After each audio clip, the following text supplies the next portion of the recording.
This video contains 10 minutes of FiNe footage with 1-minute segments per sample. I think it has, but I think it's important for Colombians to just find the keys for everything inside their hearts. I think that the country that Colombia has grown to be, which is a violent country with lots of corruption, social injustice, lots of violence, is in a way, and this could seem very hard to say, but I think it's what Colombians has chosen Colombia to be. We need to change inside of ourselves if we want to change the country, as we have to change our hearts if we want to change the world, which it's the same struggle.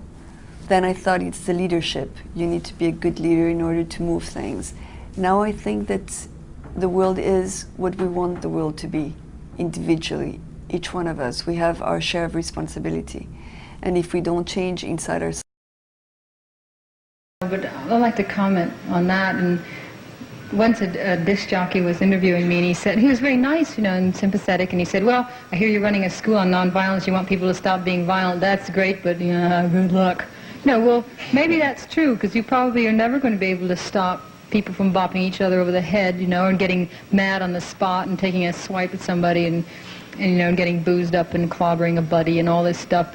But that's sort of incidental, one-to-one kind of violence, and that's completely different from the sticking pins in a map as to what village goes down the next day and organized violence. I mean, I think they're two different things, and we try, if you get a little bit of insight into yourself and into the world and your relationship to the other 3 billion people on the earth, maybe you'll stop being so silly all the time. Maybe you won't be so stupidly violent. But at the same time, we think it's more important to try to think of ways to... I didn't really feel any pressures. I suppose they were there. Mm-hmm. But I had such a good time doing that. Yeah. And I remember my parents were very,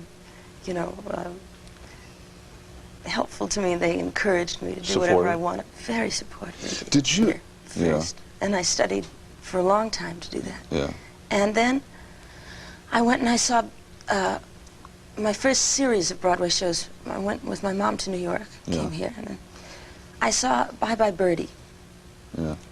And I looked up and I saw all those kids jumping around on the stage, and I thought, wait a minute, maybe that looks, maybe that's what I want to do. It looks like such fun. Yeah. So I decided to audition. I auditioned for Best Foot Forward. And you got the part? I like to read. I like to watch TV. I love TV. What do you read? Novels. Yeah. And biographies. And then I'll go through periods where I'll study a certain thing. Like I got... Well, I think he did in England. It was very strange because when we got the mail asking us to record a version of Half the World Away for this commercial, I didn't really know what it was. I haven't heard about John Lewis before, and I think it's mostly in England, isn't it? Sure. So, and after we did it, we got it was much bigger than I thought. It was very strange, but I think it has helped me a lot in England, especially.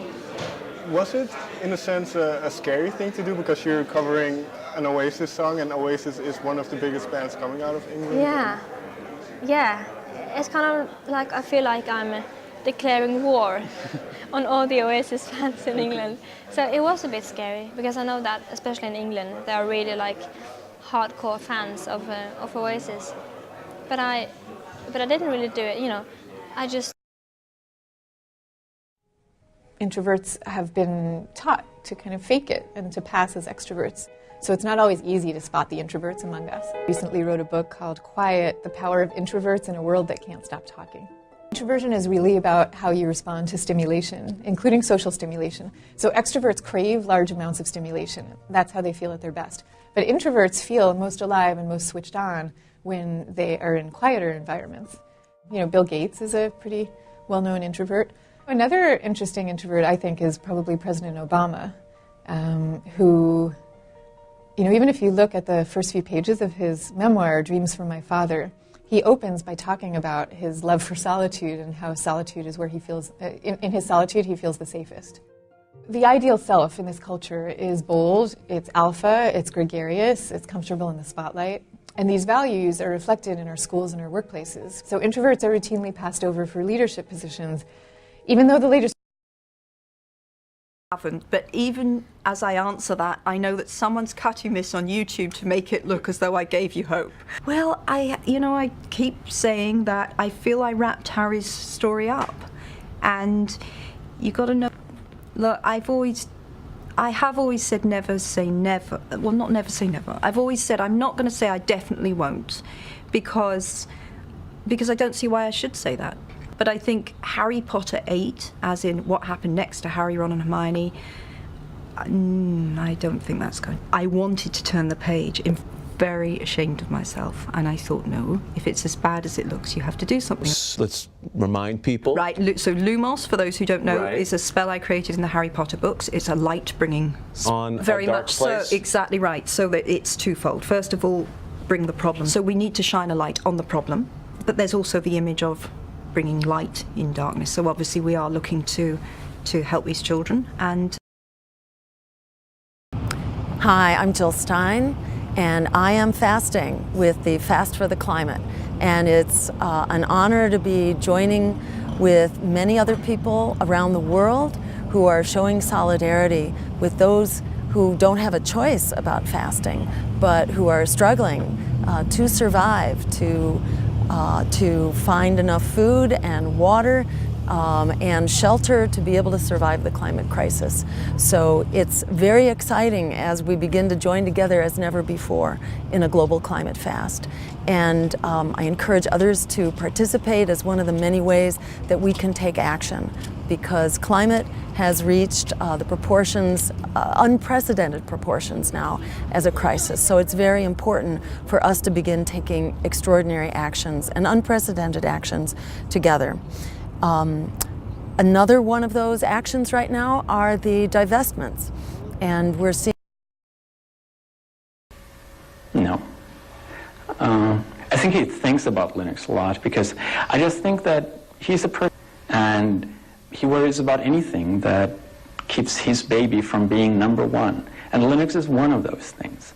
I don't think he really, really worries deep down, because he can always look at his pile of cash and then say, okay, I'm okay, right? So Microsoft is obviously in an enviable position from a market sense right now. It does have one downside, and the one downside is that it never lasts forever. And when it breaks as a tool, you've lost everything. They started Linux as a desktop operating system, and it's the only area where Linux hasn't completely taken over. I mean, that just annoys the hell out of me.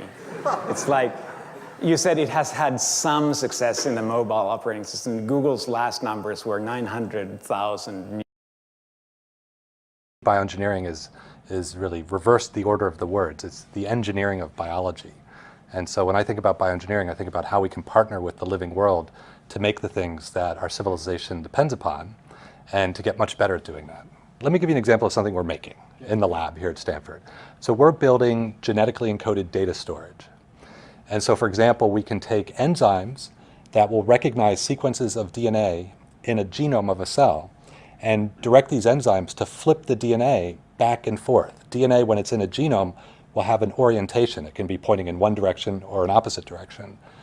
And all of a sudden, if you imagine flipping a piece of DNA back and forth, that becomes like a data storage register. If it's pointing towards the left, it's a 0. If you flip it and it's pointing to the right, it's a 1. This is what an electrical engineer would call a set-reset latch. You can set it in one state and reset it back, and set it and reset. It's like a light switch. It's like one of the most boring things you could make. We've been working on our... 2001, I won the Nobel Prize in Physics for experiments making atoms very cold. We reached, at that time, the world's lowest temperatures, and the atoms became a Bose-Einstein condensate at this very low temperatures. It was a new state of matter never before seen, predicted by Einstein and Bose 75 years before that, when all the atoms sort of blend together and form a kind of superatom. And it was the Bose-Einstein condensation we saw in 1995. that led to the Nobel Prize in 2001. Light will appear to me slightly bluer. If I'm moving away from a light, that light appears to be slightly redder. This is most commonly known in what's known as the redshift. When we look out at the distant stars which are moving away from us, those stars appear to us to be slightly redder. The effect in light is a very, very small effect, but it can be useful, a little bit too low. So there's a laser beam coming over your shoulder at me, and there is a laser beam coming from behind me at my back, but I'm moving in this direction. Because